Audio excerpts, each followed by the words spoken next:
Olá pessoal, bem-vindos ao nosso curso de algoritmos. Agora vamos para a nossa aula 2 e vamos continuar tratando sobre a introdução ao conceito de algoritmos, vários conceitos básicos que serão importantes para toda a carreira de vocês dentro da área de sistemas de informação. Bom, inicialmente vamos começar com a ideia de variável. A variável ela vai ser algo que vai armazenar os valores que nós vamos trabalhar, podendo ser esses valores do tipo numérico, ou do tipo textual, ou do tipo booleano, que é sim ou não. Então existem várias opções para você guardar valores. Aqui a gente traz um exemplo que essa variável, esse conceito de variável, ele corresponde à memória de uma pessoa que guarda num espaço da memória um determinado valor. Vamos ver. No ponto 1, nos dito que duas pessoas estão conversando e elas precisam fazer uma conta. Pode ser uma conta de supermercado, uma conta do barzinho, ou uma conta mesmo, por exemplo, na lanchonete. Então a primeira pessoa ela vai dizer, ó, vamos somar dois números. E a primeira pessoa também continua dizendo, e o primeiro número que a gente vai somar é o número 5, tá? Então ele atribui esse primeiro valor, que pode ser, por exemplo, a conta, R$ 5. E a segunda pessoa, ela guarda esse valor, certo? Na sua memória, na sua cabeça. Ou seja, ele vai guardar na memória humana. Aí depois a primeira pessoa ela diz que o segundo número é 3. E a segunda pessoa ela precisa também guardar esse segundo número. Mas se ela guardar o segundo número na mesma memória dela que ela guardou o 5, ela perde essa informação. Então o que ela faz? Ela guarda em outra posição do seu cérebro, da sua memória humana, sem perder a primeira informação que era 5. Então ele passa a ter guardado os dois números, que são armazenados em posições diferentes dessa memória humana, sem que haja uma sobreposição. Então ele tem na memória o valor 5 e o valor 3. Aí a pessoa 1 pergunta, qual é a soma dos valores? Então aí você precisa de uma terceira variável, ou seja, um terceiro espaço na sua cabeça para você memorizar esse terceiro valor, que é o resultado da soma, para que você possa dizer o resultado de 5 mais 3 é igual a 8 nesse caso. Então, nós teremos três valores guardados na memória depois do cálculo da soma. Então, por último, a segunda pessoa resgata os valores armazenados na memória, realiza a conta e responde dizendo o resultado a partir do cálculo da soma. Então nós temos aí a ideia do conceito de variável. Criei uma variável A para receber o primeiro número, uma variável B para receber o segundo número e uma variável soma para receber o cálculo da soma. Três variáveis aí sendo criadas dentro da nossa cabeça para que a gente possa ter como referência esses valores. Então, por exemplo, se nesse momento eu te perguntar qual é o resultado da segunda variável, caso eu queira que você me informe o valor da segunda variável, aí você já sabe, você já me diz de forma automática que é o valor 3. Por quê? Porque tem uma variável na sua cabeça humana, na sua memória humana, guardando esse valor. Então esse é o conceito de variável que a gente vai levar daqui para frente. O computador ele vai funcionar dessa forma análoga. Ele vai guardar o valor dentro ali que a gente definir para qualquer tipo de variável. Nesse exemplo, o valor numérico, mas poderia, por exemplo, ser um texto, por exemplo, uma senha, ou, por exemplo, o nome de uma pessoa que é digitado dentro de um formulário de cadastro e assim por diante. Bom, como eu falei para vocês, poderia ser numérico, literal, booleano e assim por diante. Então, dentro das variáveis nós temos outro conceito, que é o conceito de tipos de dados, tá? Então, os tipos de dados, gente, eles são as formas que nós podemos representar as nossas variáveis e seus valores. Então, como eu falei, tem o numérico, booleano, tá? Em português vai ser conhecido como valor lógico de sim ou não, e o literal ou caractere, tá? O literal ele vai ser o textual, onde nós vamos poder escrever, por exemplo, palavras. O numérico ele vai estar dividido em duas categorias, ou subcategorias, ou grupos, que é o grupo dos inteiros, que só recebe um valor inteiro, 1, 2, 3, 4, e o grupo dos reais. O grupo dos reais recebe todos os valores reais, tá? Para quem já acompanhou a disciplina de cálculo 1 já sabe a diferença entre um e outro. Então aí você consegue também diferenciar dentro da programação. Quando por exemplo, por que eu usaria uma variável inteira? Quando você quer, por exemplo, definir valores que não precisam de fração. Por exemplo, o número de pessoas numa fila. Você não vai ter 5,3 pessoas numa fila. É 5 ou 6 ou 7, assim por diante. Assim também quando você quer definir valores reais. Quando você precisa, por exemplo, fazer um cálculo. A média da temperatura, ou até mesmo a temperatura de um ambiente. Pode ser 33,5, 22,4 e assim por diante. Graus Celsius, né, a unidade. Bom, aqui eu tenho algumas representações, tá?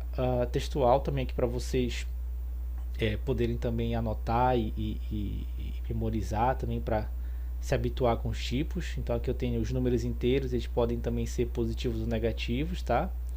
E eles não possuem a parte decimal. Aqui tem um exemplo, menos 23, 98, 0, 1223, menos 2 e 327. Então, só para vocês entenderem visualmente o que eu estou dizendo. E os números reais podem ser positivos ou negativos também. E eles já possuem uma parte decimal, porque podem ser também números racionais. Então, tem aqui 22,3, menos 34,29 e assim por diante.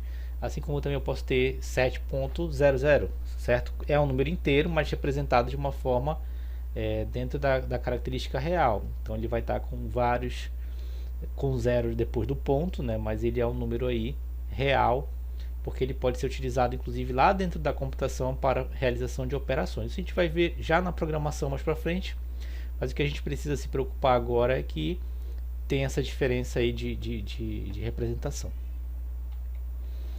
Os valores lógicos ou booleano, tá? Eles são também chamados de booleano, como eu já falei para vocês, e eles têm esse termo por conta da álgebra de Boolean. Anteriormente, nas grades curriculares antigas, nós tínhamos o curso de lógica matemática, que a gente via a álgebra de Boolean assim, com um pouco mais de profundidade. Vocês vão ver isso talvez no curso de arquitetura de computadores no futuro. Mas o que vocês precisam entender é que essa álgebra booleana agora, para a gente aqui na representação de tipo de dado, é que você vai poder assumir dois valores, 0 ou 1, tá? E esses dois valores 0 ou 1, eles podem também ser considerados como valores verdadeiro ou falso, essa representação. E é a representação de um bit, né? O bit pode ter apenas dois valores, 0 ou 1. Então, quando você quer dizer apenas que é sim ou não algum tipo de coisa, esse tipo de dado ele é utilizado, tá? Então, ele vai ocupar um bit e ele tem apenas duas possibilidades. Essa representação é muito útil, por exemplo, quando a gente quer representar, por exemplo, um sensor, quer dizer que está ligado ou está desligado. A gente quer, por exemplo, apenas dizer se o usuário é adimplente ou inadimplente. Nós queremos dizer se o usuário está ativo ou inativo dentro da plataforma. Então, seria mais nesse sentido de aplicação. Ou se nós queremos fazer uma comparação, por exemplo, se é verdadeiro determinado comportamento, se esse comportamento é falso. Então, dependendo ali da programação, a gente vai poder tomar decisões e é bem-vinda aí, é bem utilizada aí a questão do tipo de dado lógico para isso. O outro tipo de dado é o literal, o caractere, que eles são dados formados por um único caractere ou por uma cadeia de caracteres, tá? Entenda caractere como palavras, tá bom? Letras que a gente pode concatenar e, por exemplo, formar uma frase ou formar uma palavra em si apenas, a partir de um conjunto de sílabas formadas por consoantes e por vogais e assim por diante. Então, elas podem ser representadas de várias formas. Posso ter letra maiúsculas, letra minúsculas, eu posso ter eventualmente números representados dentro dos caracteres, mas obviamente esses números dentro do caractere, nesse momento, eles não vão poder ser utilizados para uma operação matemática, porque eles não são numéricos, eles são textuais. Então, por exemplo, quando eu escrever uma palavra dizendo assim, você é o número 1, esse 1 aí está dentro de um conjunto, que é uma variável que recebeu todas essas palavras. Então o número 1 ele não vai poder ser utilizado para um cálculo, por exemplo, mas ele é, nesse caso, um valor, na verdade, literal, mas é um número, a gente consegue identificar, mas o computador não vai ter essa diferenciação. E também eu consigo trabalhar com caracteres especiais, como por exemplo exclamação, o e comercial, o arroba, interrogação e assim por diante. Qualquer coisa, na verdade, que eu tenho aqui no meu teclado que seja um valor impresso, eu consigo digitar e colocar dentro de um valor literal o caractere. Inclusive até o espaço em branco, quando eu clico aqui um espaço para separar duas palavras, é um caractere também especial e pode estar compondo uma palavra aí, um valor literal. E esse tipo, quando ele é armazenado, ele vai ocupar, claro, mais espaço, porque eu tenho frases, eu tenho sentenças, então ele ocupa 1 byte para cada caractere. Então um caractere, por exemplo, vamos lá, um caractere pode ser a letra A, outro caractere pode ser o arroba, outro caractere pode ser a letra I, outro caractere pode ser o 0, outro caractere pode ser o 1. Então cada um desses vai ocupar 1 byte de acordo com o tamanho do meu valor literal, do meu tipo de dado. Eu posso ter vários bytes. Aqui eu tenho alguns exemplos. Aluno seriam aqui 1, 2, 3, 4, 5 caracteres, então seriam 5 bytes. 1, 2, 3, 4. Como está entre aspas, então ele não é um valor numérico, ele não é 1234, ele é um valor literal. Arroba, espaço em branco, internet, 0.3234, que parece um valor numérico, mas como está entre aspas, aí eu já identifico que é um valor literal. 1 mais 2, que parece uma operação matemática, também não é, porque está entre aspas, então é um valor literal. Então é importante que você diferencie que quando está entre aspas é um valor textual, que você não vai poder fazer uma operação matemática ou uma operação de comparação booleana, por exemplo, ou lógica, mas ao mesmo tempo é algo que você vai poder imprimir na tela, mostrar na tela para o usuário, e ele vai conseguir verificar e identificar exatamente o texto que você quer apresentar para ele. Bom, formação de identificadores. Os identificadores, eles são os nomes das variáveis, certo? Dos programas. Por exemplo, no início da aula a gente criou algumas variáveis, criou a variável A para receber o valor 5, criou a variável B para receber o 3 e criou a variável soma para receber o valor do resultado da soma de A e B, que foi 8. Como é que eu lembro de todos esses valores? Porque essas variáveis eu criei na minha cabeça e falei para vocês no início da aula que eu iria criar elas, A, B e soma, tá? Também pode ser o nome das constantes. Eu posso ter a constante, uma variável que não vai ter uma mudança no valor, por exemplo, uma variável de conversão de uma temperatura para outra, de um tipo de temperatura para outro, tem a constante lá associada. Pode ser também o nome das minhas rotinas, que é justamente funções específicas que eu vou criar para poder fazer uma melhoria, uma otimização do meu código, e assim por diante. O mais importante aqui é que a gente entenda que a criação desses identificadores, ele tem que seguir algumas regras básicas, como por exemplo, eu tenho algumas restrições justamente para criar o nome dessa variável. Essa variável, ela tem que começar com letras, e ela tem que começar com essas letras aí representadas aí, tanto minúscula quanto maiúscula. Eu posso ter números identificando a minha variável, mas eu não começo com o número, tá bom? E também posso ter o caractere sublinhado ou underline também dentro do nome da minha variável. Por exemplo, posso criar uma variável dizendo assim, nome, underline, pessoa, certo? Então, o que eu sempre tenho que ter em mente é que eu posso criar variáveis e o identificador dela, considerando que essa variável, ela sempre vai começar, vai ser batizada lá com uma letra no início ou com um caractere sublinhado, e que eu tenho algumas restrições. Eu não posso, por exemplo, criar variáveis começando com um número, por exemplo 5, soma, 3, nome, assim por diante, ou com qualquer caractere especial, como um arroba, interrogação, exclamação e assim por diante. Outra coisa, quando eu for criar uma variável, eu não posso utilizar palavras reservadas da minha linguagem de programação. Inicialmente nós vamos trabalhar com Portugal, e aqui é um exemplo assim para ficar claro.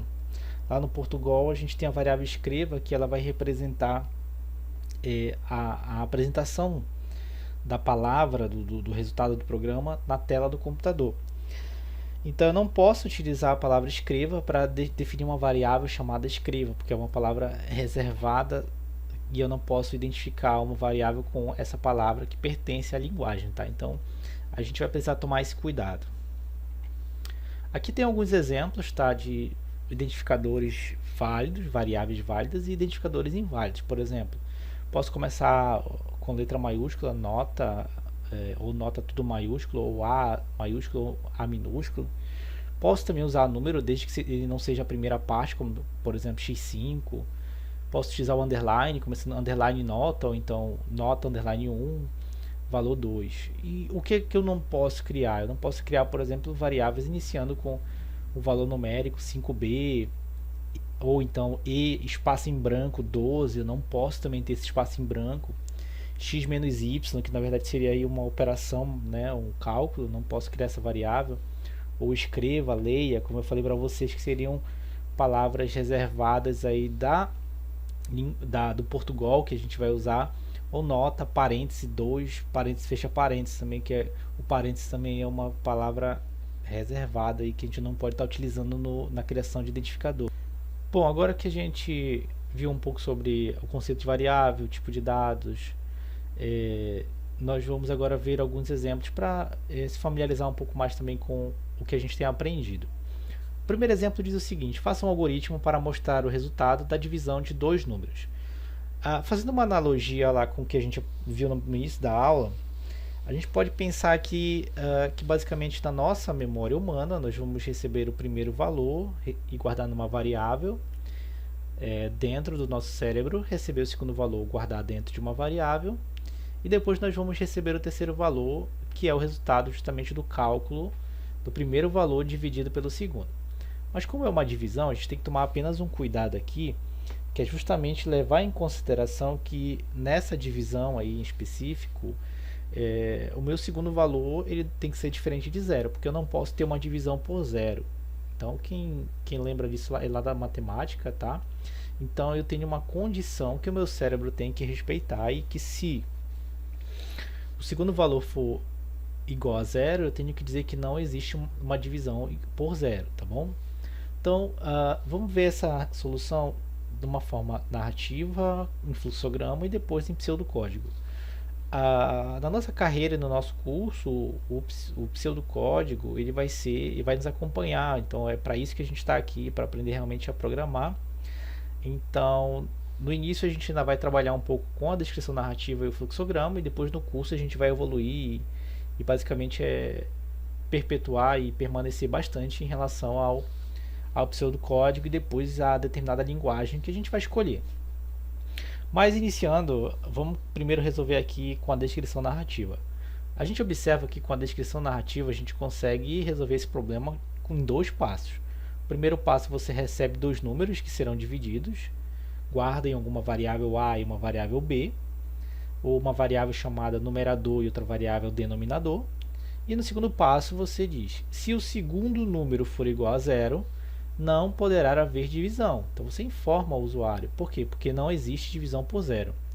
Caso contrário, caso isso não seja verdade, o segundo número é diferente de zero, você divide os números que guardou na variável A e B e mostra o resultado da divisão. Pronto, finalizou. Para nós, a gente consegue entender de forma bem clara a resolução desse problema, desse algoritmo.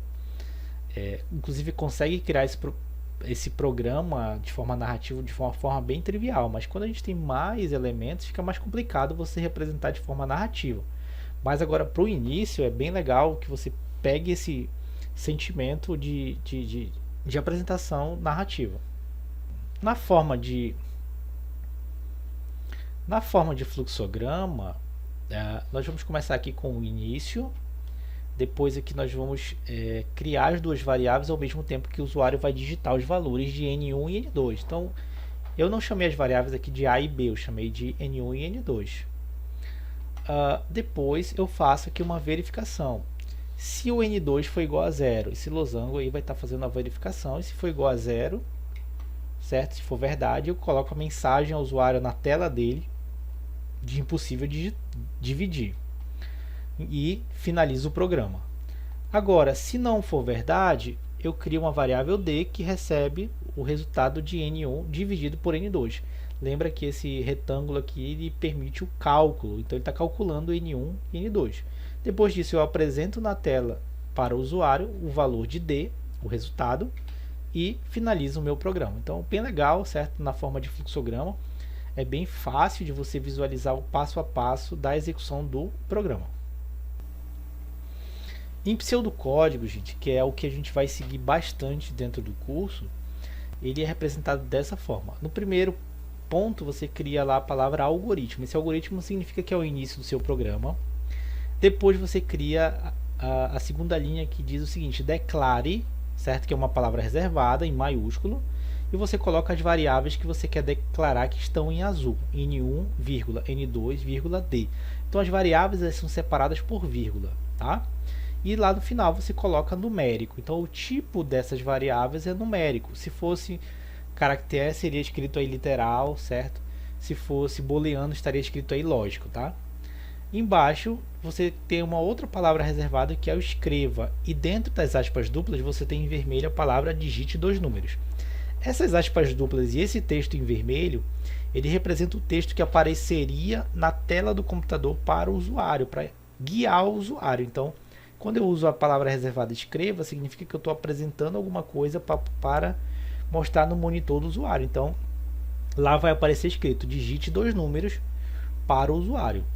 Já a variável leia, certo? Que é uma palavra reservada também, ela vai ser responsável em controlar as entradas do teclado. Então, leia vai ficar esperando uma entrada do teclado do usuário para o valor n1 e o valor n2. E o usuário vai ter que digitar 2 valores e esses valores têm que ser do tipo numérico. Então, ele pode digitar 10, 20, 3.5 e assim por diante. Logo depois que eu recebo do usuário pelo teclado o valor de n1 e n2, eu passo para a próxima etapa, que é uma etapa de verificação, que é uma condicional, tá? Essa condicional diz o seguinte: se o valor de n2 que foi digitado pelo usuário for igual a 0, então eu escrevo na tela, ou seja, eu apresento no monitor para ele a palavra impossível dividir, tá?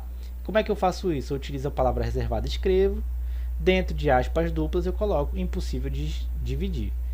Se não, ou seja, caso contrário, caso o n2 seja diferente de 0, eu não vou executar essa linha escreva impossível de dividir. Eu pulo essa linha e passo para outra parte do código que está ali representado pelo início.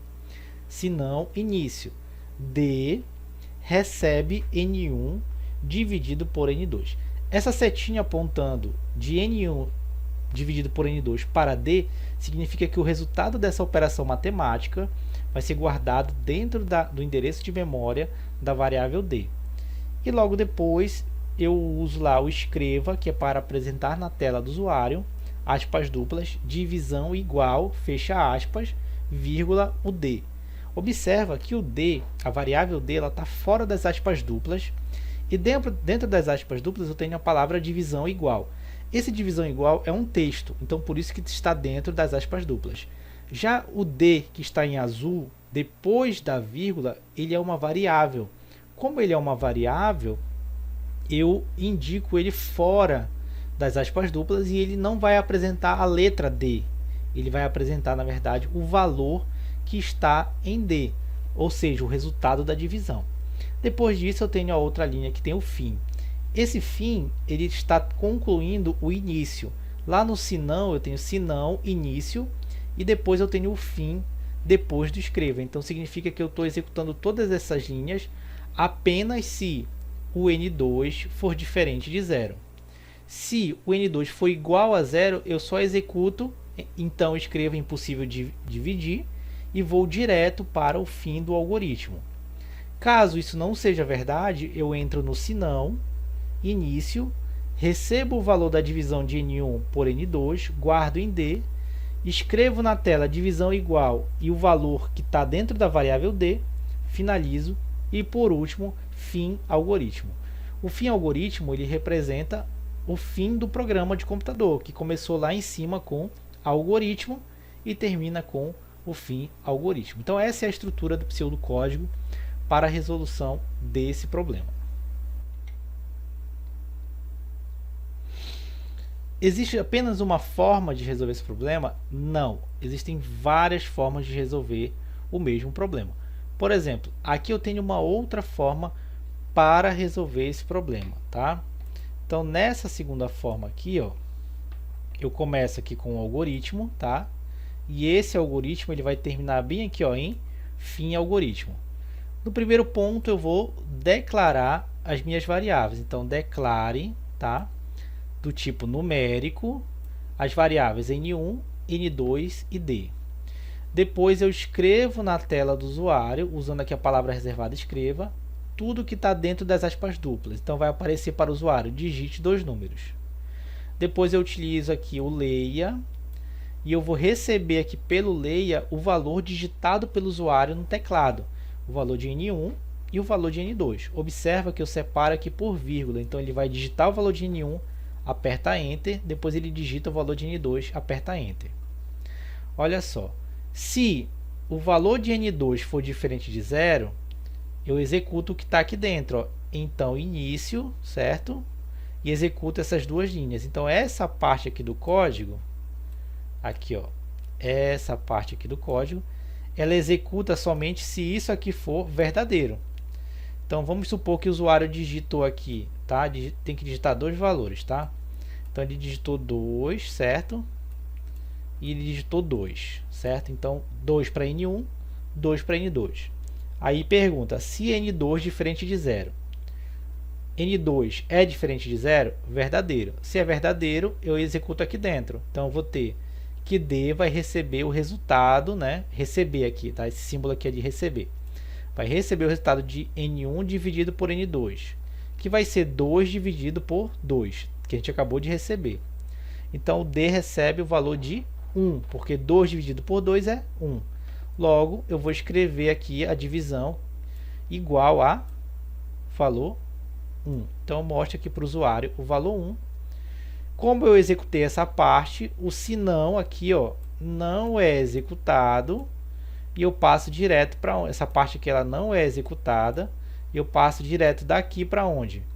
Para fim do algoritmo. Então, já concluo aqui o meu algoritmo e essa parte aqui ela não é executada. Por quê? Porque o meu N2 ele foi diferente de 0.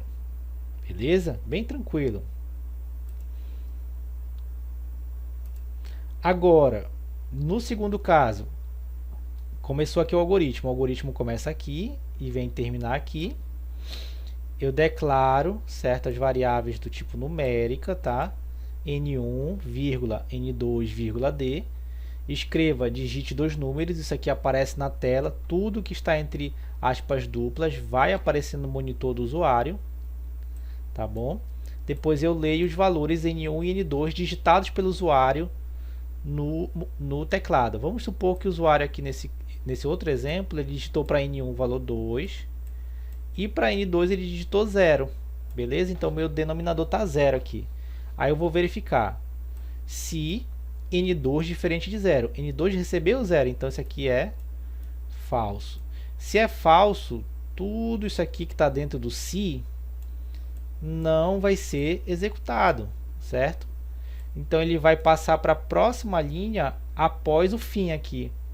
E a próxima linha é o se não, ou seja, caso contrário.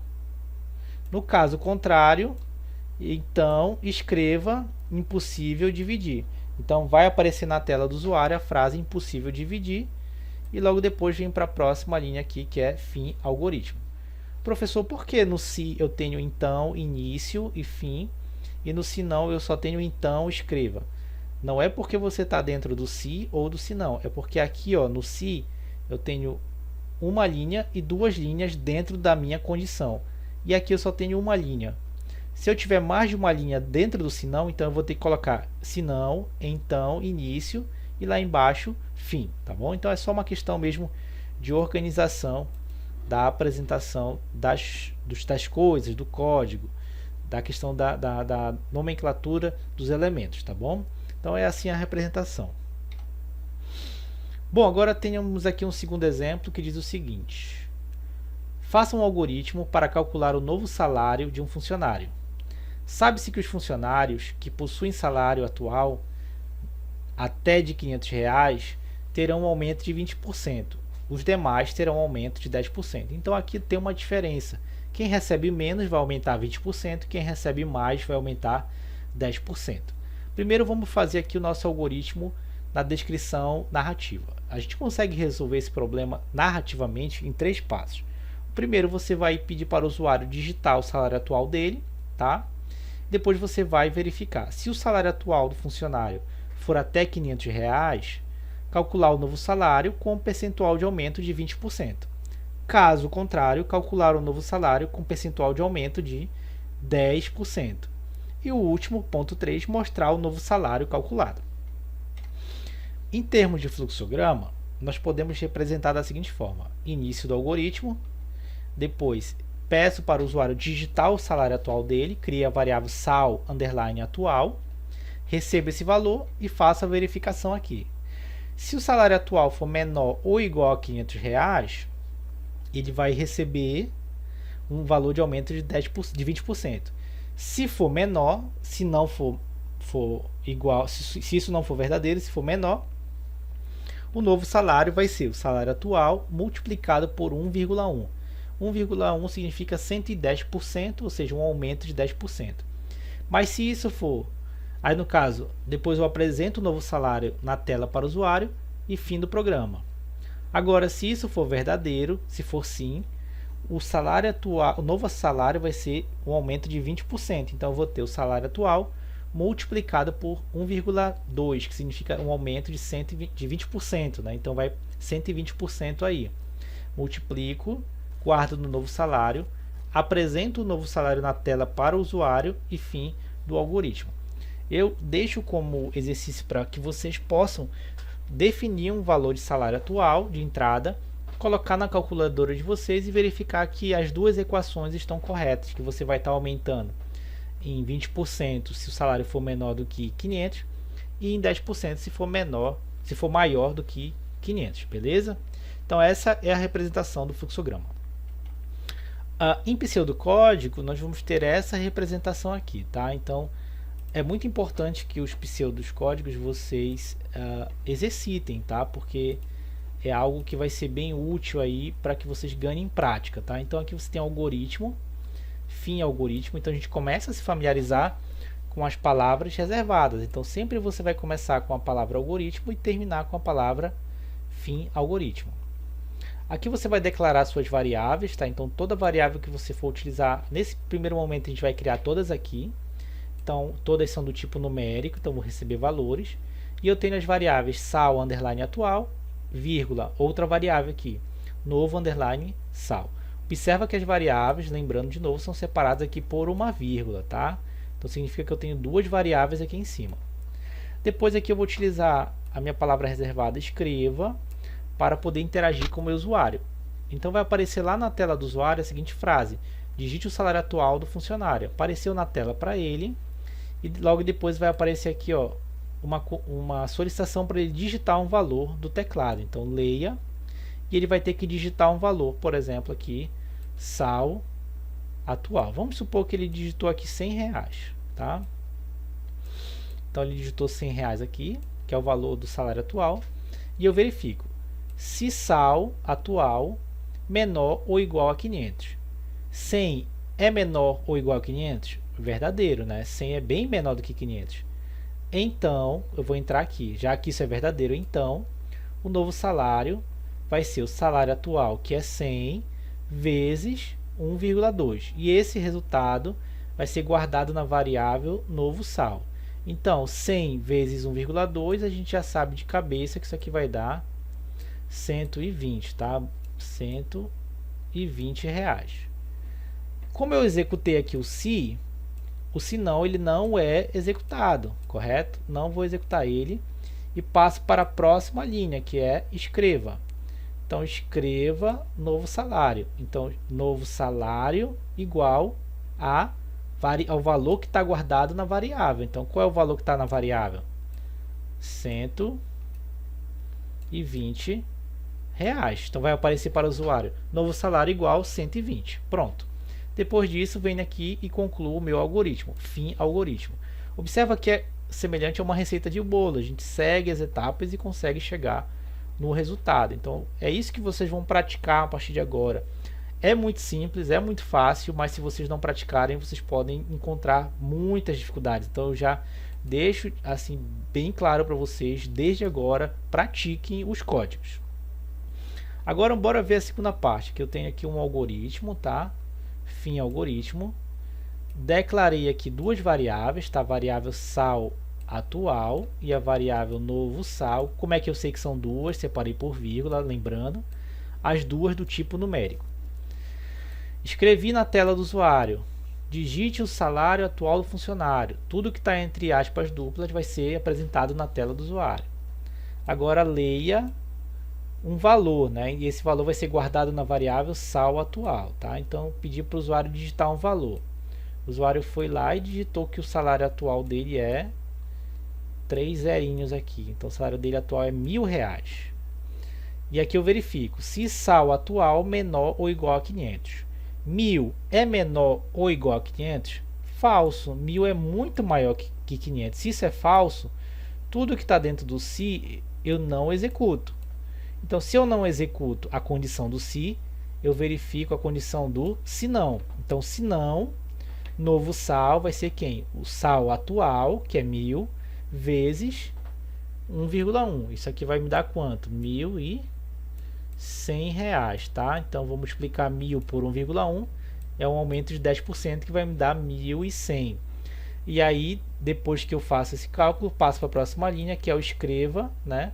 Novo salário igual ao valor guardado na variável novo sal, que é o valor de R$1.100. Mostro isso na tela para o usuário, porque eu estou utilizando o escreva, e depois fim algoritmo. Gente, é muito importante que vocês parem, que vocês peguem o código, copiem, tá bom? E também joguem esses valores, façam esses testes de mesa para que vocês possam se familiarizar com a forma de criação de algoritmos. Bom, gente, eu agradeço vocês por assistirem até aqui. Eu espero que vocês tenham gostado da aula e a gente se encontra na próxima aula. Um abraço a todos.